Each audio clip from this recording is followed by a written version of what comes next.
Hi everyone, welcome to Wandering DMs. I'm Paul. And I'm Dan, and on today's episode of Wandering DMs, we have longtime designer and developer for D&D and other fantasy RPGs, as well as the first ever online coordinator for D&D, Sean K. Reynolds. Sean, thank you so much for joining us today. Thank you for having me. I appreciate it. But before we get into it, we should remind our viewers that we have a subscription drive going on right at the moment. And if you go to the chat and the description on this video, if you have not followed our YouTube channel to date, if you do so right now, you'd be in the running for a whole lot of swag and prizes that we're giving away. So please check out that subscription drive. And if you can't see that, go to wanderingdms.com and you'll immediately see the subscription drive at the top of the page. That's right. I've just posted the link to the chat for everyone, and I'll just point out if you're already subscribed, you can still enter. Just follow the link, and there are multiple ways to enter, and you can get into the drawing for some pretty cool stuff. So, Sean, I guess so your biography with fantasy role-playing publishing is so long that I was researching for quite a while before the show started. And just to be clear to our viewers, you have worked on design development for 2nd edition D&D, 3rd edition, for Pathfinder, for Greyhawk, for Forgotten Realms. Now you're with Monte Cook Games. A whole bunch of stuff in Dragon Magazine, Living Greyhawk, stuff like that. And in addition to that, you, as I said, you're the first ever online coordinator. So I guess I can't call you at the time the face of D&D, but I guess you were the written voice of D&D for many, many years when you first joined TSR and then made the switch to Wizards of the Coast. So it seems like you're in a really privileged position to have seen the changes that have happened with online gaming from when you started to today. Oh, very much so. It was a crazy time to join TSR when the internet was just starting to take off outside of colleges, and TSR was starting to go through some really rough times, and that meant there was a lot of people messaging TSR saying, hey, where are my books, or why is this thing late? And I was the aperture for people to reach TSR without having to use a stamp. Yep. And I think that many, like a number of our viewers actually told us when we announced that you would be joining us this week, they said that they've interacted with you previously in that role, as a matter of fact. And to be clear, just pile on the apologies that I have to give from time to time. So to be clear, if anybody doesn't know, when you joined TSR in the 90s, TSR had no website, had no email domain of their own. You were actually you were forced to use AOL.com emails. You just told me before the show something I didn't realize, is that from the head of the company, it wasn't an oversight, but you were prohibited from having a website for the company, which is blowing my mind. And then in addition to that, something I of course totally knew was at the time players and fans were expressly prohibited from sharing fan-based content online, or at least TSR was claiming that they owned everything that anybody ever put online.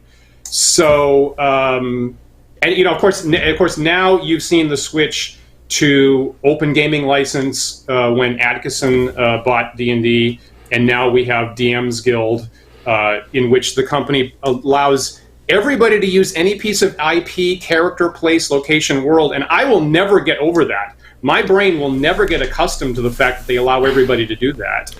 It's a big change. What for you has been the biggest surprise in how things have evolved from when you started to today? Well, I mean, it was a different world in '95 when I started. Like, the idea of people having their full-time job being streaming, playing D&D or other RPGs was just, no one had ever thought that would be a thing. Like, at the time, you might be able to get a few people together on your AOL chat or in some sort of like IRC chat to play D&D online. But the fact that now shows like Critical Role are so much more popular that people know they heard about D&D from Critical Role. Like, how crazy is that? Yeah. It's just a different world. Do you have any projections? Do you foresee any further development of where streaming is going to take role-playing games?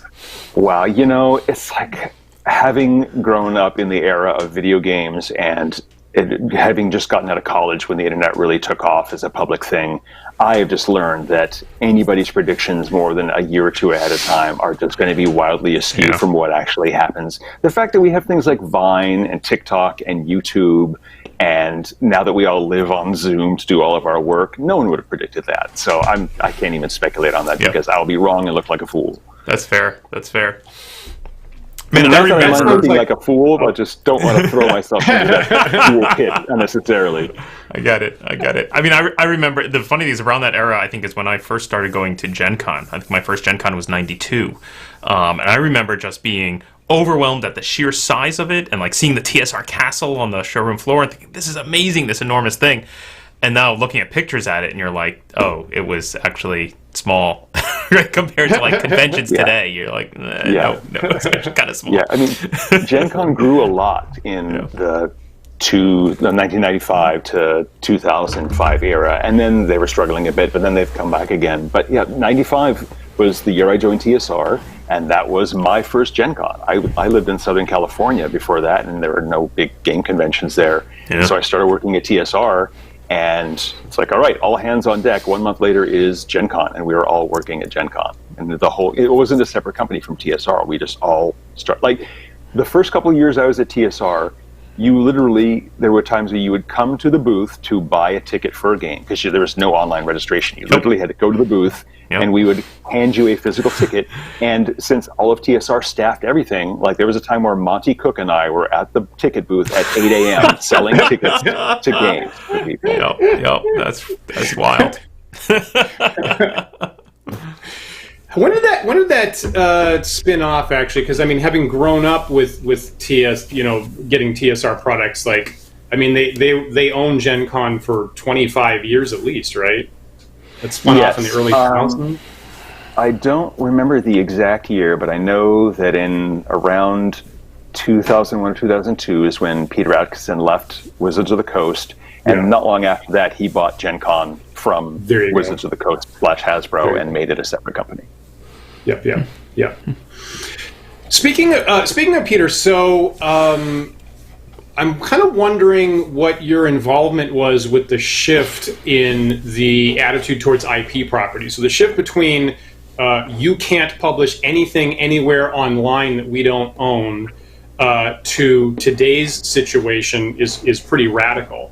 Did you have input, or were you proselytizing around like opening things up, or did Atkinson and Dancy just come in and it was fiat at that point? So before I joined TSR, the person in charge of their online presence was this guy named Rob Rep, and he was on the marketing team, and he just happened to know internet stuff. He had an email account, and so the owner said, "You are now in charge of our internet presence, even though you already have another job." And through him and through the TSR legal counsel, they came up with the idea of, well, if you express something in D&D format, it belongs to TSR because TSR owns D&D. And before I was hired, I argued with him so much about this. Okay. And when they opened up the position, like, hey, we're hiring for this, I applied just as a lark. Like, this was never going to go anywhere. And then 2 weeks later, I got a call, we did a phone interview, and I got hired. And then my second day after being hired, he quit. And so suddenly I was in charge of all that stuff that I was arguing against. And so my first act was to go to the lawyer and say, what can we do about this? Like, we have this policy. I think it's kind of unreasonable, actually very unreasonable. And at that point is when we stopped doing the threat of cease and desist letters for people posting their own monsters or whatever, and we focused on actual copyright infringement. Like, here's the PDF of the Council of Worms box sets. Like, we can't have you doing that. But hey, here's your stats for some weird monster you made. Totally fine. And my coworker Jim Butler, who was an editor for Forgotten Realms at the time, he was also on board with this, and we kind of mitigated the TSR policy. Without actually changing the policy, we just kind of mitigated our enforcement of the policy.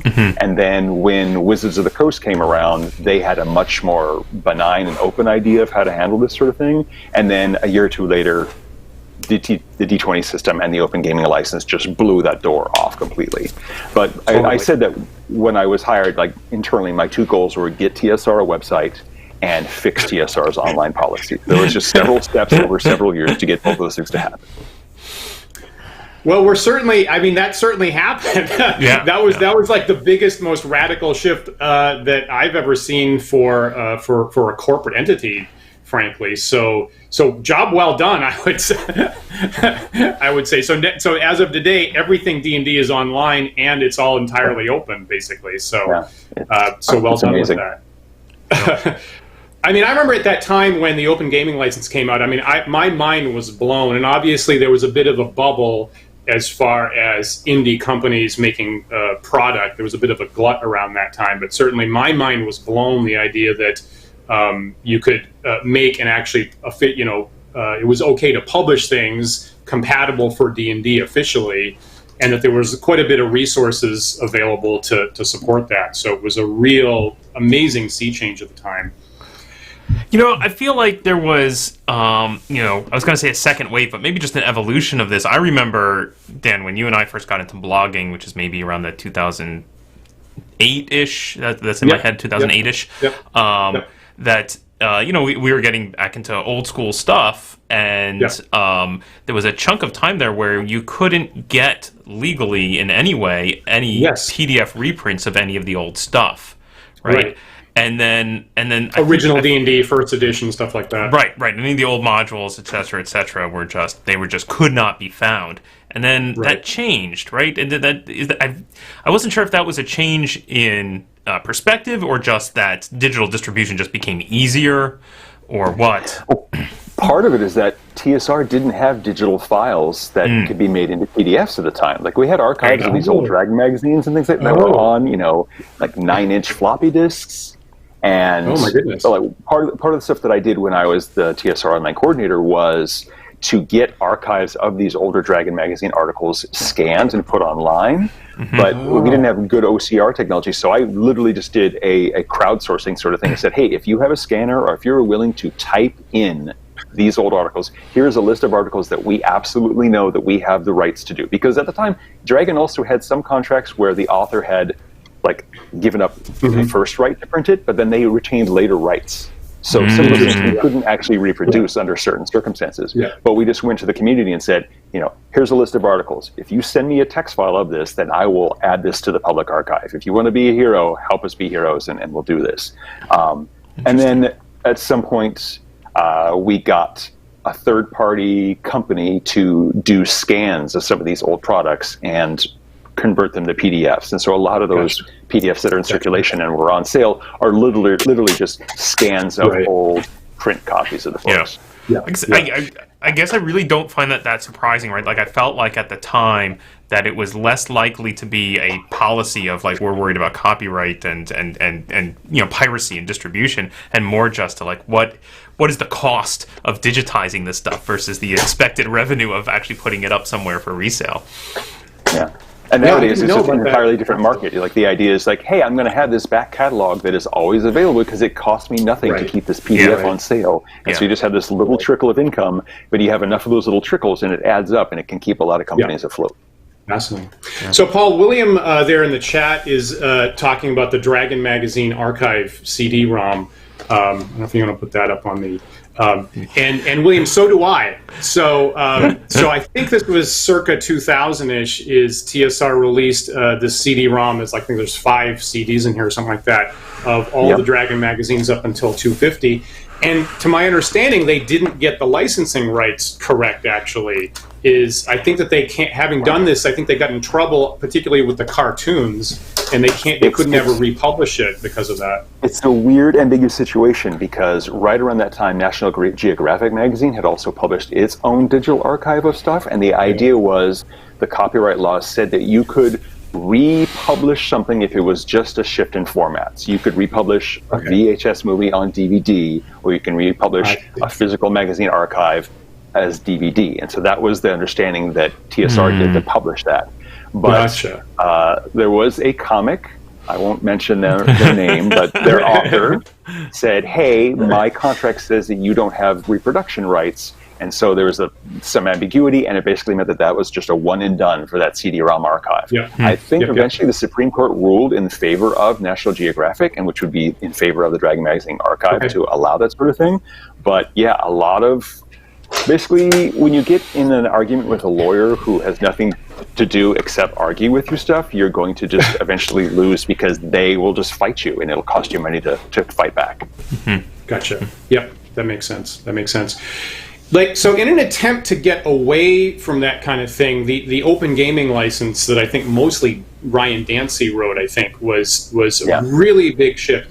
Do you think that was successful in retrospect? So now we're 20 years past the open gaming license. How successful do you think that was, or what you and Dancy thought would become of it at the time?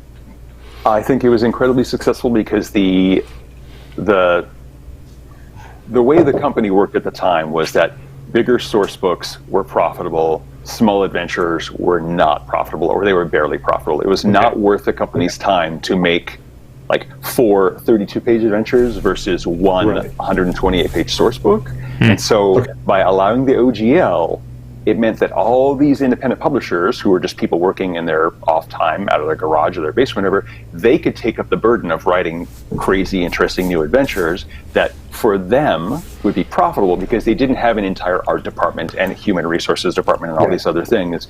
And TSR, or Wizards of the Coast, could focus on making the big books that were profitable for them.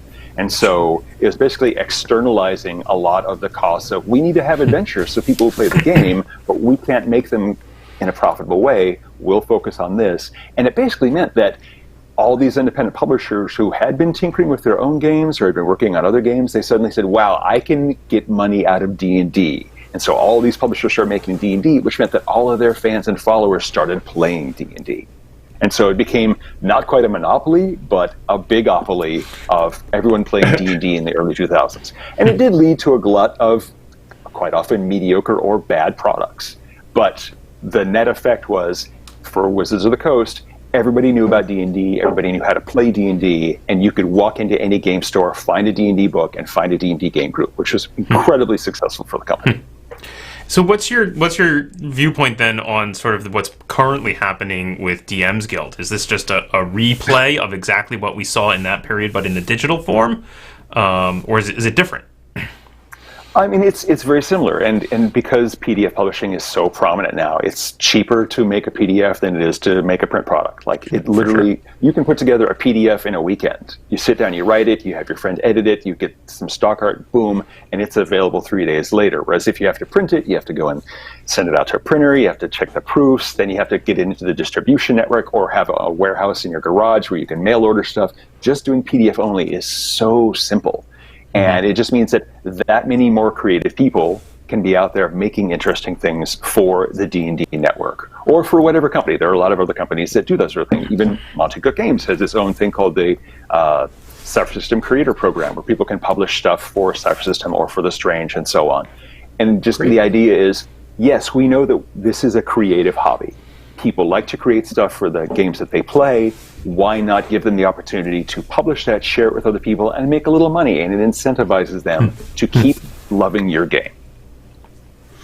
I bet there's a lot of young people getting in the hobby right now that can't imagine it ever being different than that. And it was exactly the opposite. It was exactly the opposite when you got started. And it's I feel a little bit of old man disease about, like, in my day, if you wanted to write your own D&D thing, you had to go uphill 2 ways, 5 miles to fight off an owl bear. It was that hard. So, well, I think it's interesting because you see the same thing happen in the music industry. Like, the music publishers, they had like a chokehold and everything, and then Napster came out and people were just sharing music illegally all the time, and now you can do your own playlists, you can make your own mixes of things, and it's all there because they realized we can make money off this. We don't have to throttle that network of money and talent. We can just allow more people to come in and they'll just take a little piece of it because capitalism, yay! I gotta say, it was the company that Paul and I actually met. It was the video game company that Paul and I met. That I have a very concrete memory of my specific being at my desk and having someone come over and show me Napster for the first time, and having this explosive moment of like, oh, that's what the future is going to be like. Oh my God.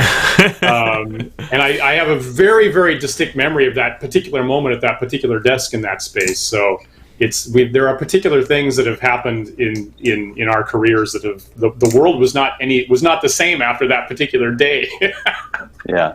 And I'm still a bit of a grognard. Like, if there's a movie I like, I will purchase it so I have it on Amazon or whatever. Yeah. And my girlfriend and her son are like, why are you buying movies? They are streaming on Netflix and HBO and Hulu and this and that. Like, why? I'm like, no, but I want to have this one.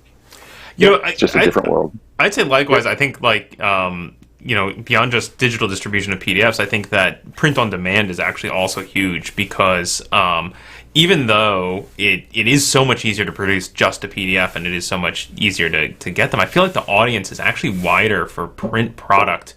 My theory here is backed up by my wife is a academic librarian and works at a university and in interlibrary loan, and pretty much all the time her patrons would prefer the print copy to a digital copy where that's possible. Huh. Yeah, and a lot of people just they like having the physical copy, and I've done print on demand stuff, and it's great. Just the idea of I don't have to have a 1,000 or 2,000 unit run. I can make a little adventure and print as many copies as people need for it. And 10 years down the road, someone says, hey, I would like this. I'm like, I still have the files. I'll do a print on demand. The fact that they're tied to drive-through RPG, you just be, you guys take care of that, print it. And you don't have to warehouse anything. One of the weird things that I did when I was at TSR during the Wizards transition is there was a warehouse in Texas that was just full of, it was basically the TSR warehouse of all the unsold product. And some of it was 5 or 10 years old. And they sent designer Dave Eckleberry and I and a few other people from TSR to go to this warehouse and help their warehouse inventory team get a count of everything that we had and just get a sense of, oh, this is an adventure. Like, there were adventures that they printed 2,000 copies of back in 1989, and there were still 1,100 copies left. Oh, they're not going to sell an 8-year-old adventure from something 2 game systems ago. So why keep this around? We don't need to pay to warehouse 1,000 copies of an old adventure. But nowadays you can just have a digital copy of that and print it if you need it. And it's we live in the future. and you're right with the connection to music too. When I first moved to New York, I was pursuing a punk band for a couple of years pretty seriously, and we toured and stuff like that. And at the time, in order to release it, we made CDs. The smallest manufacturing CD order we could make was 1,000. And fast forward about 10 years, and I have the majority of 1,000 CDs stored in my basement. And I had to go through and rip them all open and separately recycle the plastic and the CDs and the cases. And so that exact same process. And obviously no one would do that. No indie band would do that nowadays. So, totally true. All right, let's get away from IP publishing stuff and dig into some D&D rules debates or things like that. So, Sean, one question I like to ask all of our guests is, what for you personally, what system did you start playing role-playing games with? D&D, something else? I started with the D&D box set, the Tom Moldvay. The red box, not the Frank Menser box, but the other one. And then we switched to playing. I think if you look closely behind Paul, that's the pink box on the shelf right behind him. We're big fans of music. Yep. And then started playing the expert set. And then my cousin and I picked up the Advanced Dungeons & Dragons Dungeon Master's Guide. And we're like, all these crazy weird magic items, and there's artifacts, and you can choose your own powers. And so it was first edition D&D after that. But yeah, those old original D&D box sets had such a strong influence on me that my little indie RPG that I wrote, Five Moons RPG, I did the layout and used the font of those old games because it's just back there in my heart, in my head. Lovely. Nice. Yeah. Lovely. Yeah, we're really big fans of Frontiers and Tunnels and Trolls and a little bit of Traveler, that sort of thing. But I've basically been a D&D guy from the very start. Great. And we're huge fans of Moldvay Basic. When Paul in our heart of hearts, I tend to do original D&D, the Little Brown books with some house rules, and Paul tends to play Moldvay with some house rules. And over years, our house rules came, so we were actually just running the same system over time. And Tom Moldvay did such a great job with that, and there's such great art from Errol Otis and other people in that set. Yeah. And I think for most of us did the same thing that you did, Sean, of grab the AD&D stuff and just kind of mash it together into like sort of one single game. So I think that's a common trope that we hear guests tell us is exactly that. That's nice to hear.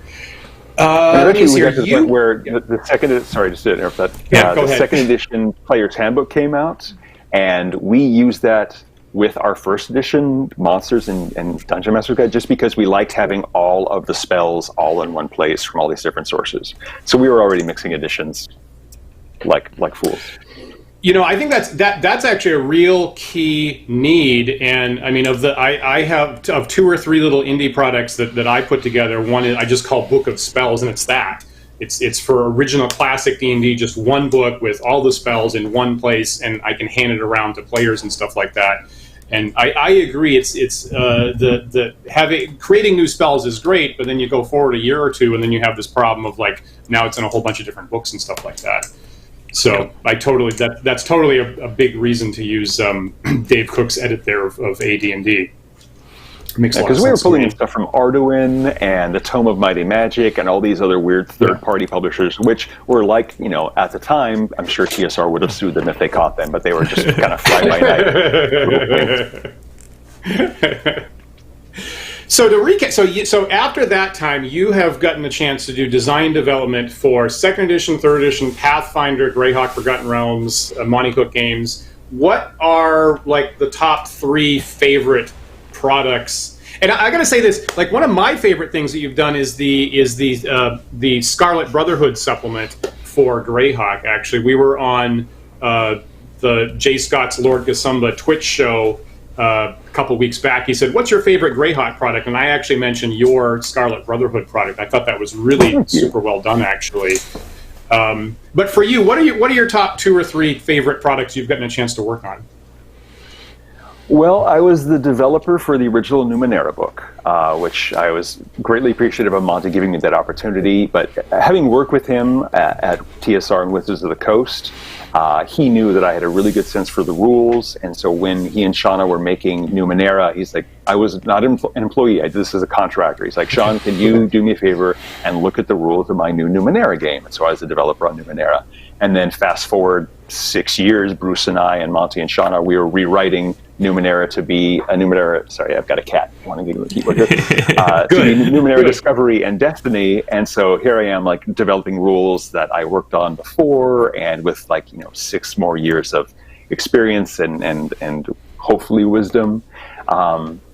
We had a great time working on the Forgotten Realms campaign setting because it was Skip Williams, who's representing classic AD&D, myself representing one of the New Blood sort of guys, Rob Hainso, also another New Blood sort of guy, and then working with Ed Greenwood, the master of, I remember reading, there were Forgotten Realms articles that Ed wrote in Old Dragon magazines that literally say, they were just like pages from the mages, and he'd say, blah, blah, blah. Well, in my campaign, the Forgotten Realms, because this is before it was a setting, this is just Ed talking about his home game. So the 4 of us working together on this book, where we were taking all this Forgotten Realms lore and translating it into 3rd edition D&D and saying, oh, we have this opportunity to do this, and it was great. We had this 1 week-long summit in Ontario to spend time talking to Ed and just brainstorming for 8 hours a day. That was just so incredible. And even now, I mean, that book won an award, and I'm not really big on awards, but I'm just so proud of that book.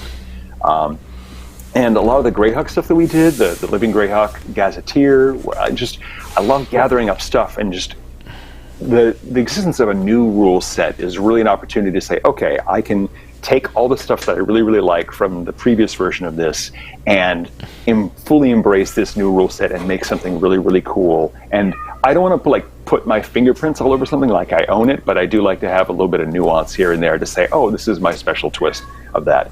And that sort of thing led to, that led to the Forgotten Realms, and Scarlet Brotherhood was a lead into that. That's some of the first books that I worked on. It's a very nostalgic period for me. It's hard for me to pick out I'm glad that you asked me to choose 3 because it's hard for me to pick one. The Scarlet Brotherhood in particular is a funny one because last year I wrote, and it was published this year, a book called Stay Alive for the Cypher System, which is the Cypher System guide to horror, because I'm a big horror fan. I've been a horror fan since I was, in junior high and high school. But after writing Stay Alive, I really had to go and do a purge and just focus on like light, happy stuff for a while, because I had spent 3 months just absorbing horror from all systems. And for, the Scarlet Brotherhood was the same way, because I'm like, I have to write about these people who are horrible racists, committing genocide and doing all this eugenic stuff and inbreeding monsters. Just like, these are really bad people. I need to do something really happy and light by comparison to that. Yeah, I was impressed. I was impressed by how hardcore it was, and actually, on this show, actually, we come back to horror themes quite a lot. Actually, Paul runs a lot of horror games. We talk about it. I mean, H.P. Lovecraft's birthday was just like 2 weeks ago, and I wrote a big blog post arguing that he is really the root of all the pulp traditions that Gygax was talking about in the first edition DMG. Actually, so we come back to that quite a lot ourselves. Do you think that like a product like Scarlet Brotherhood could be published today, or do you think it's too hardcore to get published by Wizards these days? Yeah, wow. I mean, it is currently a controversial product. People look back at it now like, wow, there's a lot of colonialism in that and a lot of like perspective. But the thing is, Scarlet Brotherhood presented as evil they're presented as evil, but it's also written from the perspective of the people who are the Scarlet Brotherhood.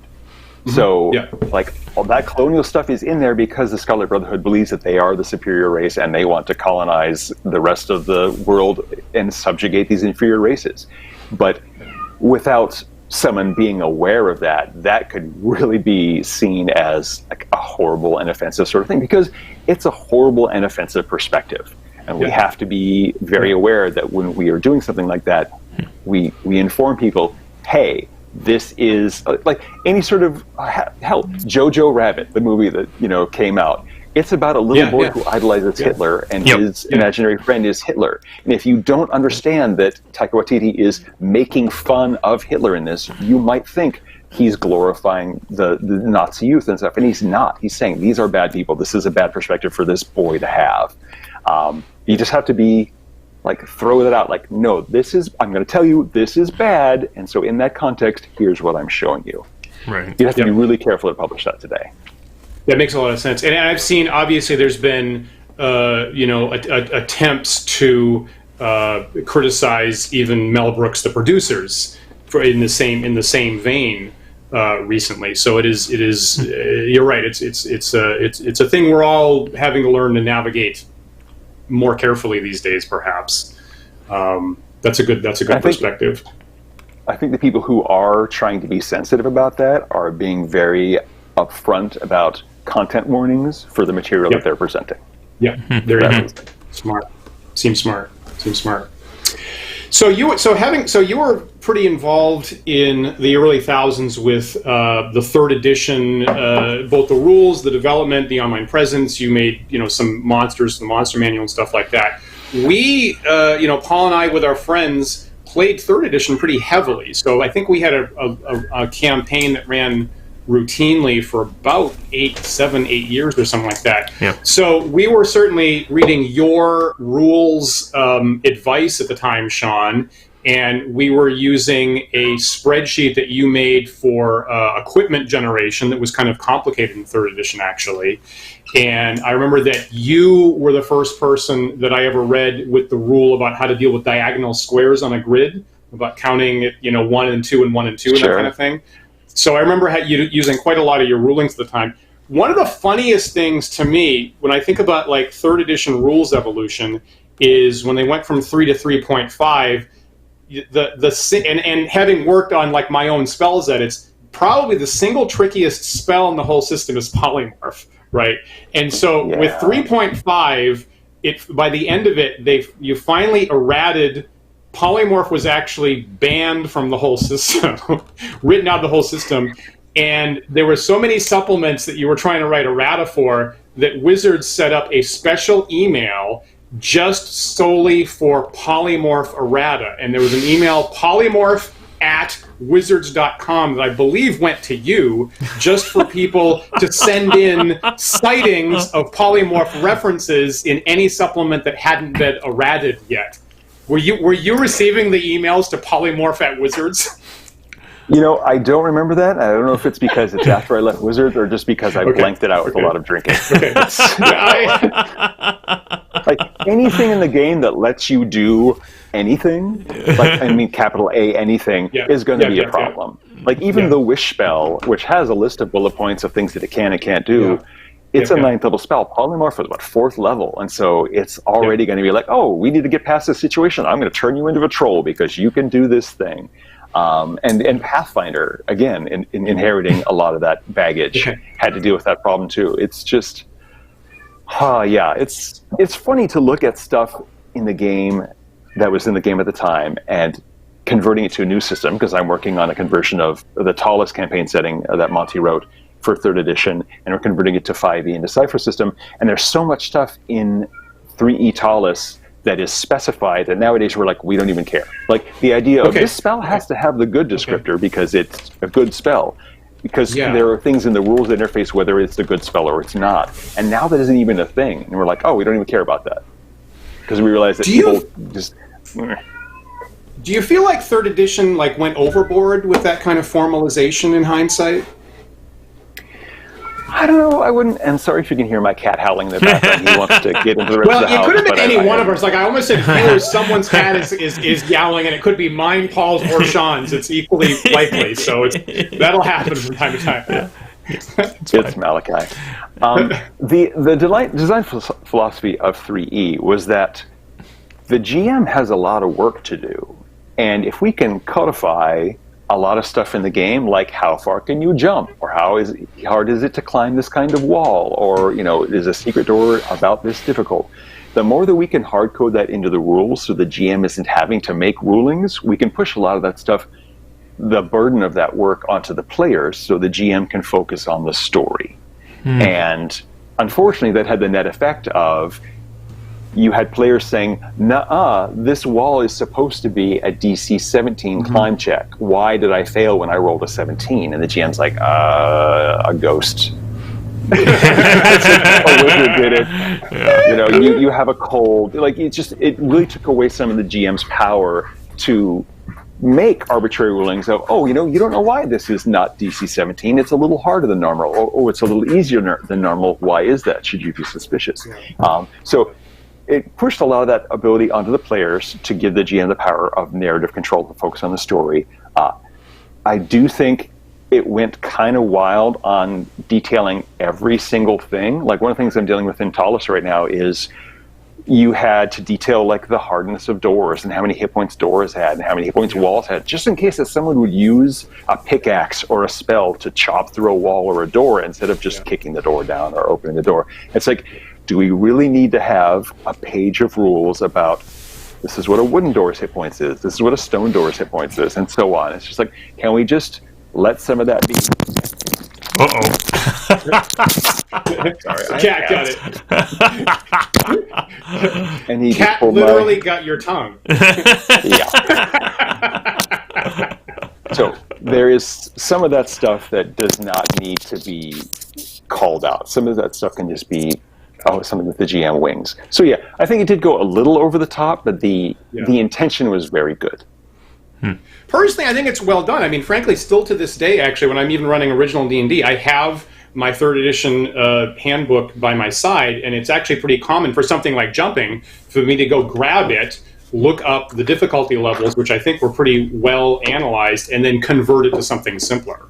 Is what I do quite a lot. Yeah. So it is I think that's a pretty good analysis of it. It was well thought out. I was very impressed when I first saw it, and then maybe a couple of years down the line, it makes not a great culture between players and DM. Maybe. Yeah. Now, so you mentioned the jumping rules. I have a funny anecdote about that, because the original jumping rules, you could not jump nearly as far as you could now. It was like the base distance was 2 feet plus your strength mod or something like that. Yep. And so diagonally over from my cube was Jonathan Tweet's cube, and Jonathan was primarily in charge of the the PH. Monte was primarily in charge of the Dungeon Master's Guide, and Rich was primarily in charge. Skip was in charge of the Monster Manual. And so, having looked at those jumping rules, I said, Jonathan, these are not good enough. Look, I'm not an athletic person, but I'm 6 feet tall, 6'1", and I can routinely jump 6 feet over and over again to a standing broad jump. And I just did it like 20 times in a row without fail. I jumped 6 feet. I said, you need the base distance of jumping to be 6 feet or equal to the person's height. And Jonathan, after watching me jump 20 times, is like, you're right, I'll change that. I love that kind of pragmatic testing. Yeah. Viewers of our channel may know I recently did a test of how quickly I could drink various sized liquids to try and figure out how much liquid is actually in a potion. You know, and it kind of reminds me of working in video games. I used to work in a line of cubicles that was right next to the animators, and they would routinely get up into the hallway and run around like lunatics. And I'd be like, "What's going on?" Oh, it's the animators. They're trying to figure out what does it look like if I, jump and swing my sword over my head and then spin in a circle. I actually felt, because I do go to the 3rd edition rules because I had the instinct that somebody had done that, to be perfectly frank, Sean. Just looking at the jumping rules, I felt someone has done some amount of research because these are pretty good. Paul and I are currently, we're in post-production for a show, a tournament D&D show that we're going to release in the fall, called The Big Bad, and we have competitor teams, and we had like Luke Gygax who's on a team and some people like that. And jumping was an important part. There was a particular aspect where jumping was pretty important in the scenario that we were running all these teams through. And Paul and I had a couple debates about the specific difficulty level at one point, and I was actually arguing that 3rd edition, the 3rd edition rules actually had better rules than 5th edition. Actually, it's a kind of a subtle point, but that was actually a really critical part of the Big Bad scenario that we've been running the last couple of weeks. So, I'm with you. I agree with experimentation. I think that was the right call. Yeah. Are you finally convinced, Paul? Yeah. The fact is that we had teams coming to play a 5th edition game. They expect to know how the rules worked, right? And there's a little push and pull there of, yeah. But I'm happy. I'm happy with where we landed. It's a funny bit about games like D&D because if you are a 1st or 2nd level character, you're dealing with normal people, like human people. And when you're a player coming into that environment, you need to have the game be able to simulate reality enough so that if a player comes across a 5-foot gap, like a 5-foot chasm, they have a good sense of whether or not they can make that jump. Otherwise, the player's going to say, okay, there's a 1-foot hole in the ground. Am I able to jump that? I don't know, because I don't know how well the game is modeling reality. But then you get into like mid-level and high-level stuff, and you literally have characters who can become immune to swords if they get angry enough, and reality just goes out the door. So you spend a lot of time defining this baseline stuff, and then you can just throw it away. It's a really weird, like people talk about mid-level play and high-level play as being different than low-level play, and where your sweet spot is, and that's part of that. It's just where the game starts to get weird about what you can and can't do. Now, I will admit that some, modern systems and modern players might actually disagree with that, and argue that even beginning characters should immediately be in this elite class that's not like the rest of the world. So our instinct that you just said, Sean, is classic D&D.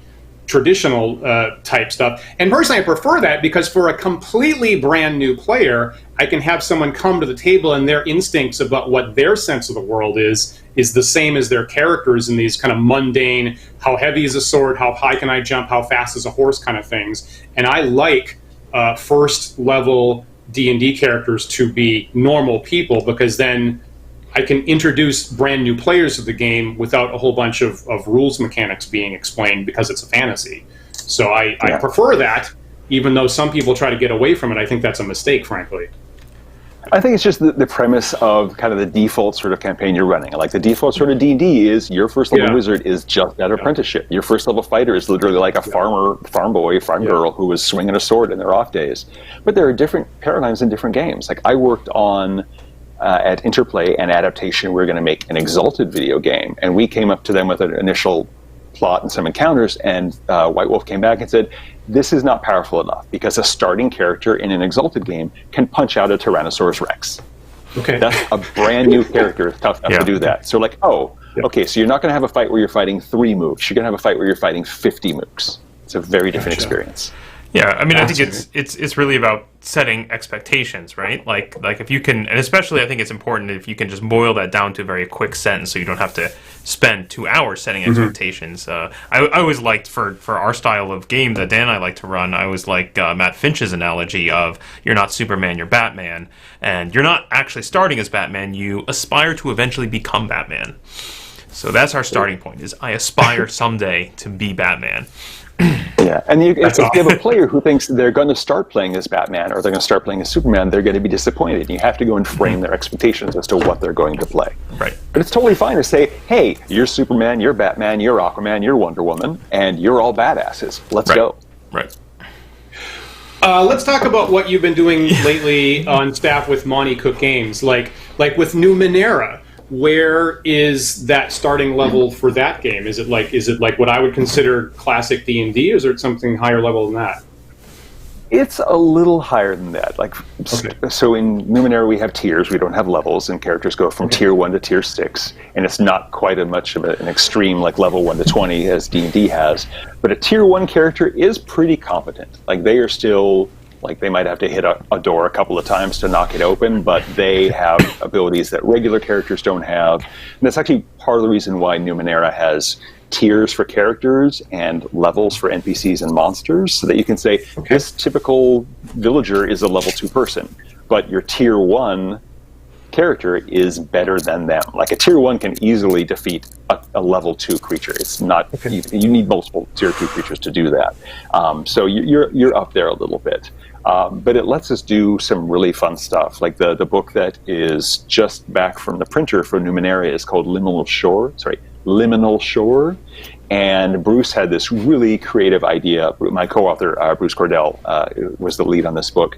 And the idea of Liminal Shore is it's a part of the world where everything is alive. Like, obviously, the people are alive, the animals are alive, but the ground is alive, the buildings are alive, your weapons are alive, your clothing is alive. You have this symbiotic relationship with everything is alive. Like the mountains are gigantic organisms that sleep for dozens of years at a time, but they can wake up and decide to move somewhere.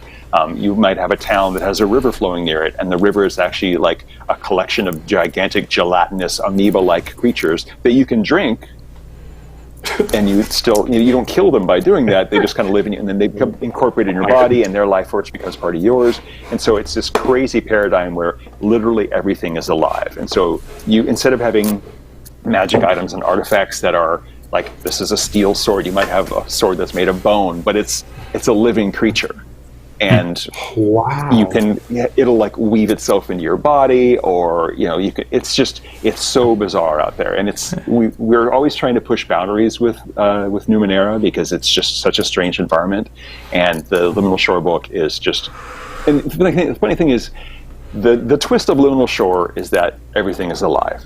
There's actually another twist beyond that we're not talking about because we don't want to spoil it, but like. Finding everything is alive is one of the first things that you will realize when you come to this part of the world. It's a weird place. Wow. Paul pulled up the Liminal Shore cover, the product there that's on screen right now, and what a great setting. And when I flipped through what you sent us before the show, this is some of the best artwork I have ever seen in my life. I guess a lot of it's really by Federico Massetti. Yeah. Oh, he's amazing. Paul, can you draw up the image? How about that? Yeah. Yes, that one. Thank you. Mm-hmm. That is just really made my jaw drop on the floor when I first saw it. That is really amazing. Yeah. Our art director, Bear Whiter, is just really good at finding incredibly talented artists and getting their best work out of them. We made an XP deck because we hand out XP in the form of cards. It's a different sort of mechanic than what D&D uses. But we feature a piece of art on each of these XP cards because part of the idea is that the GM could just go, oh, I'm going to use this really cool piece of art as a scene for this encounter or this adventure. It's just there. Okay. We try and make really inspiring art just to show how amazing and weird the setting is. It definitely comes through when I saw that particular piece that's on screen right now. It's clearly bizarre and out there and something very different, and I was immediately attracted to it. So it definitely makes me want to dig into that setting. That's fantastic. It sounds like you do a lot of work with Bruce Cordell. Is that like a lot of your recent products with him? Yes. Yeah, Bruce and I usually split. I'm sorry, upstairs, that was really loud. We usually split a lot of the work on things. Every now and then we'll have like one project that's completely me or completely him. But Bruce and I do most of the stuff for Numenera. Monte mostly works on Invisible Sun and whatever the next new big thing that we're doing on. He's really about coming up with the concept for the next game we're doing on.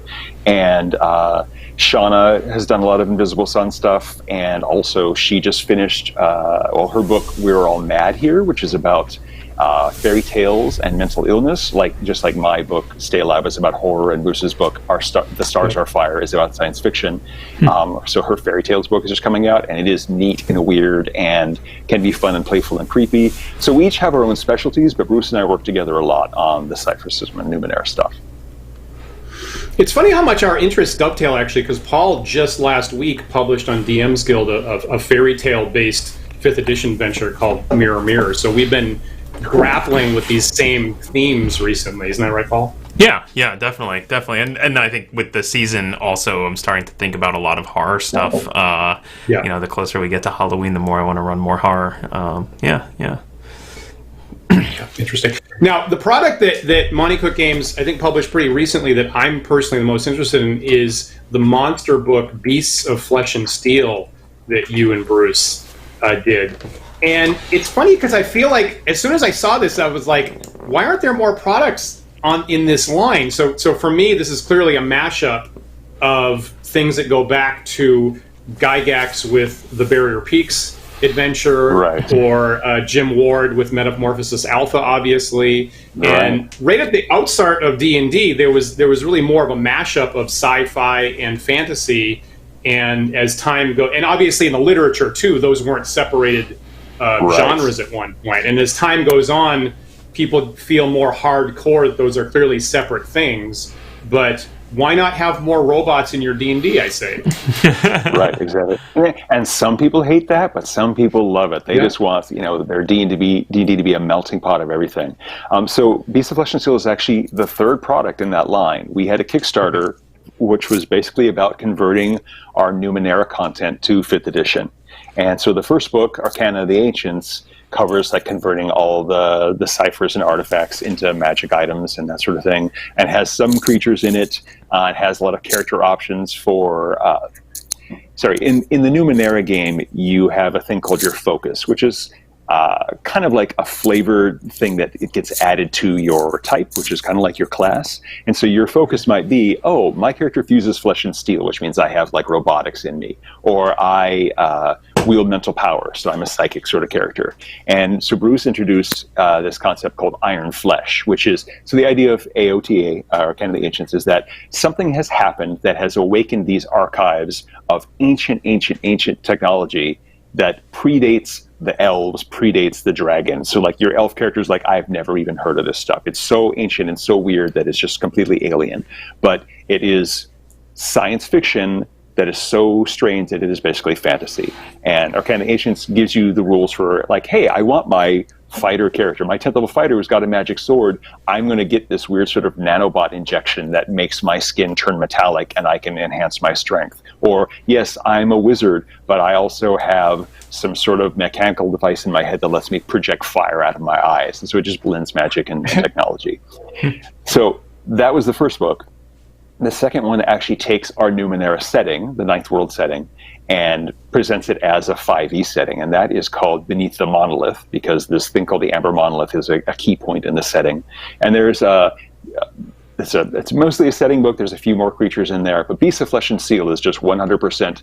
Here's a whole bunch of crazy-ass Numenera monsters, a lot of which are robots or cyborgs or that sort of thing, and we're just doing 5e stats for them. And that we just got back from the printer, and I think it's going to start fulfilling to backer soon, and it'll be available from the MCG store and in game stores. And it's all of our crazy, gorgeous Numenera art, and it's 192 pages of new D&D monsters. And whether or not you use Arcana of the Ancients, you could just say, hey, this is some weird-ass monster that some mad wizard made, or legacy of some other dimension. It's all just weird stuff that your players are not going to be able to predict at all. It's fun.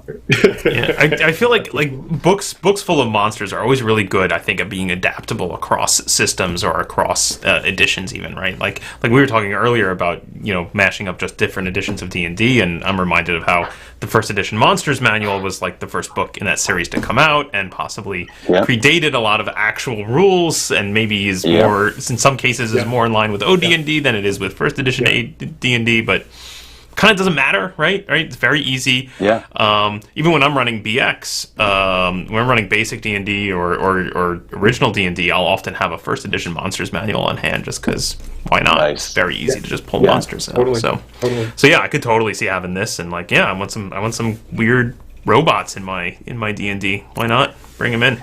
And one fun thing we did for the book is a lot of the pages of monsters have little quotes. We have this elf and this dwarf who are talking about learning about the Numenera, all this ancient technology. And the elf is very much like, wow, this is really fascinating. I think I would like to try to talk to this creature. And the dwarf's like, nope, don't do it. It's going to kill us. That's great. But it gives the GM, a way to say, oh, this is how my players might react as A or B. And they just get, even if you can even use these two characters as sages who are oh yeah, we've been studying this, and you just have a wandering encounter with this elf and this dwarf, and the elf is like, these are great, and the dwarf is like, I want to go home. These things scare me. I like the idea. I mean, from the old Dragon articles, either Sage Advice or Ed Greenwood stuff or the Ecology of. I like which used to be here's the sage telling you the facts. I like this twist of here's two sages in dispute. It's face versus face, sage versus sage perspective on it. That's a really neat take, actually. I mean, it totally mirrors what. Very much, sorry, go ahead, Sean. I was going to say the elf's perspective is for Numenera, the game, and we put this into these 5e products as well, is that often the treasure that you get is stuff that you salvage from one of these cyborg-like creatures. Or even if it's completely organic, you're like, oh, this thing has a weird organ that if you squeeze it, it'll make a burst of fire, right? That sort of thing. And so the elf is looking at it like, oh, I wish this creature's eye didn't decay so quickly. I'm hoping that the enhanced vision that it gives the creature is something that I could implement as a cipher. And the dwarf is like, I'm just glad it tastes like beef. So I was going to say, it completely mirrors the way players actually behave at the table, right? I mean, just last night in my regular D&D game, I had my players fighting a Medusa who's shouting things in a language they don't understand during the fight. And I've got one player saying, don't we have a scroll of tongues? Let's get that out. Let's talk to her. And another player's like, I hit her with my axe. My axe will do the talking. Yeah. Sean, what is your in the last couple minutes we have? What is your favorite monster from Beasts of Flesh and Steel? So there's this thing that I wrote for the Numenera Bestiary, Ninth World Bestiary 3. It was because an Argost, A-R-G-O-Z-T, doesn't sound like ghost, but it is kind of a griffin-like creature with this weird cybernetic set of rings on its back, and there's this glowing ball of light in the middle of it, this glowing ball of energy, that this creature is intelligent. It's called, and it refers to this thing as its light, and it can use it to teleport, and it will take a rider, but it has this ancient pact. If you know the words to the pact, it is required to serve you for a while, but you have to treat it with respect. And so a lot of people will be like, oh, it's this weird monster, it's kind of like a griffin. Whoa, it's teleporting. Whoa, it's talking to me. But then if this, the sage-oriented character can figure out this thing, these creatures will be like, oh, all right, we'll take you there. But don't talk to me like I'm an animal, buddy. So they're just fun. I mean, Numenera is so odd that you can just incorporate technology in weird ways. There's another creature called a Baug that is kind of like chimp-level intelligence, but it has these machine implants that if it's near an AI, it can link up to that, and it gets smarter. And so its inclination is to find these places and link up so it can kind of be like a stupid human level of intelligence. And they're like, we'll do whatever you want. Just let us sit near this machine so we can be smart. I gotta say, there's a lot of monsters. There's a lot of monster books that come out, and I feel like, I've seen this. I get what's going to happen. It's going to have one special ability, and it's going to shoot fire. I get it. And for some reason, I look at Beasts of Flesh and Steel, and I'm scared because I have really no idea. Like, it feels sharp and edgy, and like I have no idea what to predict. And like, if I was a player, like I feel scared all over again because I literally have no idea what the hell you're about to say next, Sean. That's fantastic. So we are about out of time here, Sean. Is there anything else, any final thoughts or other work on Numenera you wanted to touch on before we have to sign off? Bruce and I wrote a book called Into the Desert. No, sorry, we have a lot of books that I lose track of how many things I've written. We wrote a book about this virtual network of Numenera called the Datasphere. And it's basically your character can upload yourself into this like in Tron. And so if you want to have some crazy-ass fully digital adventures, I tell people, if you have a favorite video game that you like, or there's like an encounter or a level from a video game that you like, you can have your characters in your game upload themselves into a game arena, just kind of like how the Light Cycle was a game arena, and they can play through that scenario, and then they download themselves back into their physical bodies and go back to their normal adventures. They do that at a location called a Vertice, and I am making a collection of encounter-based write-ups for more Vertices where people can go into or out of the Datasphere that have some other quirks to them. And I'm working on this Talisk conversion that Bruce and I are wrapping up for 5e and for Cypher System. Just if you want to see what I'm doing, Kate and I on the Monte Cook Games Twitter, on my personal Twitter, which is Sean K. Reynolds. And my general advice for people who are playing, if anybody new is listening, don't be afraid to make mistakes with the rules. I have been playing probably been playing role-playing games for 20, 25 years, and I've done streaming games, and I've gotten rules wrong on games that I've written during the stream. I've been called out on it. It's okay. If we have time to make one funny anecdote, when I was a teenager and I was running a D&D game, I had a situation where the PCs were on one side of a mountain range, they need to get to the other side. And I was thinking they were just going to go up over the mountains, which would take a day. They said, nope, we're going to go the long route this way. I hadn't expected them to do that. And so I was just rolling for random encounters along the way. And I'm like, oh, random encounter? No roll. Yeah, no encounter.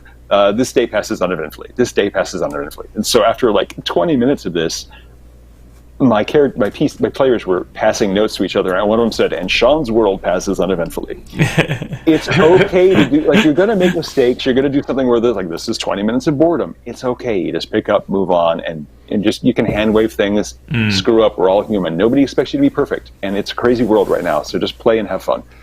That is really great advice. Honestly, Dan and I, Dan mentioned this show that we're working on called The Big Bad, and I think we do a Tuesday night stream where we talk about just the making of that show, and I think we've decided to devote an entire episode of that, of all the things we've gotten wrong, right? we have definitely hosed the rules more than once. Yeah. And I think the good news is on the balance, it kind of comes out as a wash. Like every team got a gimme from us accidentally somehow because it's a lot. We're humans. We're humans, and the rules are complicated, man. Yeah. I think that's great. Even video games thanks have for telling us. It's true. It's true. Some that we have worked on. Awesome. Well, that about wraps up our time, viewers. If you have any thoughts, questions, comments on any of the stuff that Sean has brought up today, obviously, as mentioned, I think at the beginning of this, there's just such a mountain of stuff we wanted to talk to you about, Sean, that I'm sure we only barely scraped the surface. So leave us some comments here in the video, and or contact Sean directly, as he said, over on Twitter, and tell us what you think. Yep. Yeah, and we definitely look forward to additional comments on this. Remember that if you're new to the show, you can like, follow, subscribe to us. Basically, any kind of social media service. We're on YouTube, Twitch, Twitter, Facebook, each of them under the title Wandering DMs. Our show is also available as an audio-only podcast, which you can find on our website at wanderingdams.com, as well as many fine podcast carriers such as Google Podcasts and iTunes and Spotify. If you're listening to us on one of those carriers, please take a moment to rate and review us. That helps us out a lot. It definitely does. And as usual, big thanks to our patrons who support the show. We could not possibly do all the things that we're doing on Wandering DMs these days without your support. We have a subscriber drive going right on. We've had new patrons sign up in the last week, and we cannot thank you enough for that. If you would like to join our patrons in supporting Wandering DMs, please go to patreon.com/Wandering DMs, and you'll see our different tiers and what you can possibly whatever you can do to support. New benefits that we've rolled out recently, actually, to patrons. We have a private Discord server that we chat on from time to time, frequently after a show, as a matter of fact. Coupons for reduced rates on our merchandise for Wandering DMs, and other things that are coming out soon. What have I missed, Paul? Probably a lot. I wouldn't worry about it. That's true. Look for other shows coming up. Yeah, as Paul just said a couple minutes ago, we'll have our Tuesday debrief from our work on the Big Bad coming up Tuesday night. Paul has his D&D Warhammer mashup, 10 Dead Rats, coming up on Thursday. My war game show with Isabel is currently on hiatus. That's probably not happening this week. Next week we'll be back with a discussion about how much potion can you drink in a round, and related topic. And then in 2 weeks we'll be back, and our next guest will be James Malazewski from Granardia. Will be with us in 2 weeks, as a matter of fact. Sean, thank you so much for being with us today. Again, please look for Sean's products that are on Monte Cook Games. You can go to Monte Cook Games online, their store, or other stores online. Look on Twitter for Sean himself at Sean K. Reynolds, all one word. And I personally will be really looking forward to Beasts of Flesh and Steel and other stuff coming from Sean about Numera. Thank you so much, Sean. Thank you, guys. I really appreciate you having me on the show. Absolutely, our pleasure. Appreciate it. We will be back talk show next Sunday, as always, Sunday talk show, 1 p.m. Eastern time. So please join us again then for another thought-provoking discussion. We'll see you then.